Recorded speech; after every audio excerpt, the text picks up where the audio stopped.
With due regard to the different areas of validity, one might formulate this in terms of an apparent paradox: nature is not as symmetric as the men would like it to be, and the mind is not as symmetric as nature would like it to be.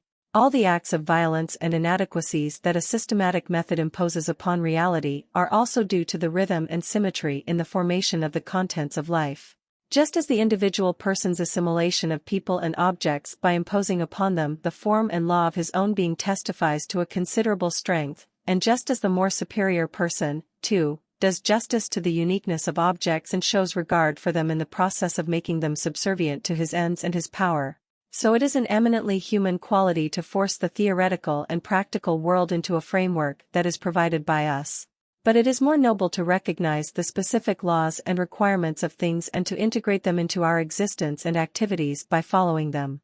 For this not only demonstrates the much greater capacity for expansion and malleability of the latter, but it also can make much more creative use of the wealth and possibilities of objects.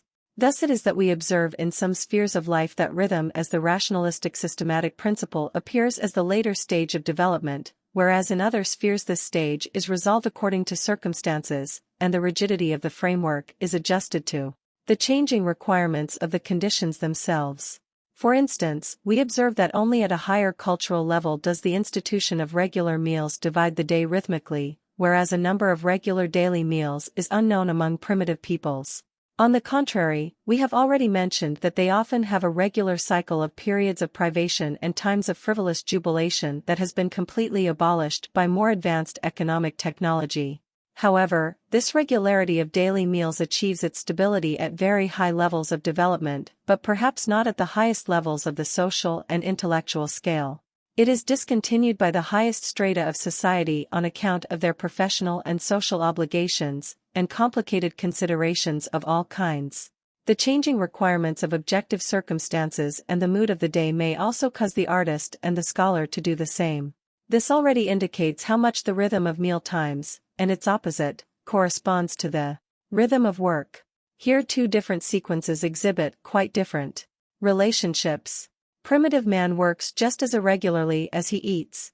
Tremendous exertions of energy, brought about by need or whim, are followed by periods of complete laziness which alternate with the former quite fortuitously. It is probably correct to assume that, at least in northern countries, a fixed order of activities, a meaningful rhythm of exertion and relaxation of strength, first commences with plowing in agriculture. This rhythm reaches its highest degree in more complex factory work and in office work of all kinds. At the peak of cultural activity in scientific, political, artistic and commercial work, it tends to decrease considerably.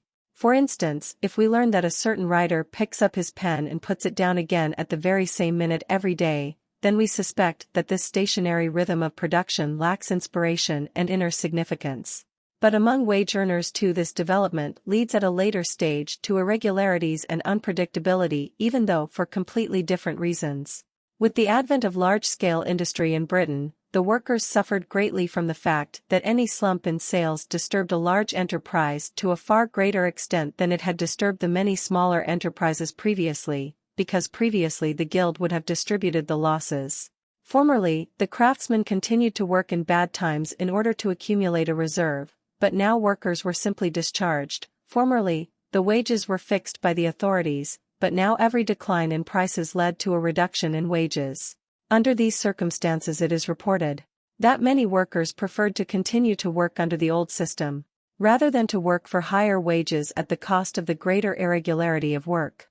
Capitalism and the economic individualization that corresponds to it have, at least in part, made work as a whole, and therefore its content too, much more insecure, and have subordinated it to many more fortuitous constellations than existed at the time of the guilds, when the greater stability of working conditions imparted a much stricter rhythm to other aspects of life during the day and the year.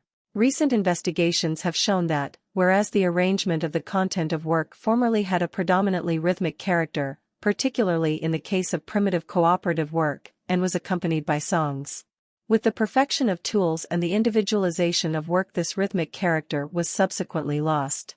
The modern factory, it is true, still possesses strong rhythmic elements, but, to the extent that they require regularly repeated motions, they possess an altogether different subjective significance than do the earlier work rhythms. Whereas this earlier rhythm corresponded to the inner demands of physiological-psychological energies, the present rhythm is related either directly to the indifferent objective movements of the machine or to the necessity for the individual worker who performs only a small part of the process to keep pace with the other members of the work group. Perhaps this brings about a deadening of the sense of rhythm as such. The old guild associations struggled, just like modern trade unions, for a reduction in hours of work. But whereas the journeymen's associations accepted a working day from 5 or 6 a.m. to 7 p.m., that is for the whole day until bedtime, and as compensation pushed strenuously for one whole day off, trade unions today demand a shorter working day. The period of regular change between work and rest has become shorter for the modern worker. For the earlier workers, the sense of rhythm was enduring enough for them to be satisfied with a weekly period. Today, however, more frequent stimulation is needed, perhaps as a consequence or expression of declining nervous energy, and the alternation between work and rest has to become speeded up in order to produce the subjectively desired effect. Analogous developments in money. The development of money as an institution follows the same pattern. It exhibits certain rhythmic phenomena as a kind of intermediate stage.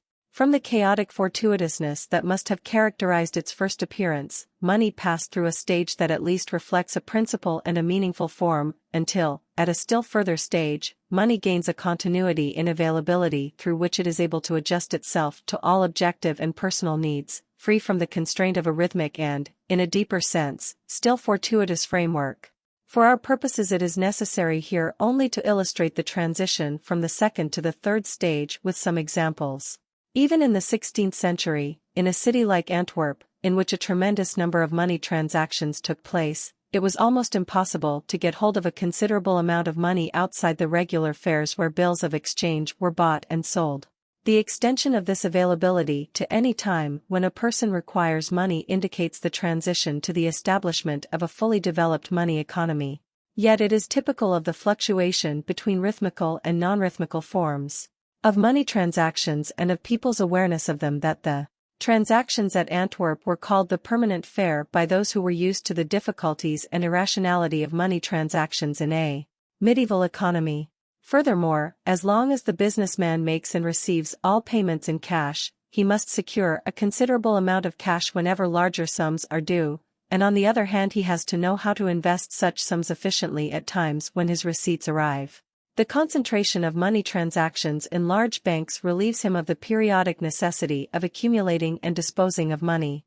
For since he and his business colleagues use the same clearing bank, assets and liabilities are now simply balanced by transferring the necessary amount from one account to another, so that the individual businessman needs only a relatively limited and stable amount of cash for daily expenses, while the banks too need relatively less cash than the individual businessman did formerly because the credits and debits of different customers offset one another. Finally, I wish to give one more example. The more or less periodic fluctuations between scarcity and abundance in a period in which a money economy is not yet fully developed produces a corresponding periodic fluctuation in the interest rate from extreme cheapness to exorbitant expensiveness. The perfection of the money economy tends to eliminate these fluctuations, so that the rate of interest, in comparison with earlier periods, remains stable. Hence a change of 1% in English discount rates becomes an event of major significance. In this way, the arrangements of the individual businessman become more easily adjustable and independent both of fluctuations that are beyond his control and of those fluctuations that often reluctantly forced him into bad forms of business practice. The forms that rhythm or lack of rhythm bestow upon the contents of existence finally lost their form as alternating stages of development and present themselves simultaneously. The two principles of life that one can characterize with the symbols rhythmic symmetrical and individualistic spontaneous are two profoundly different trends.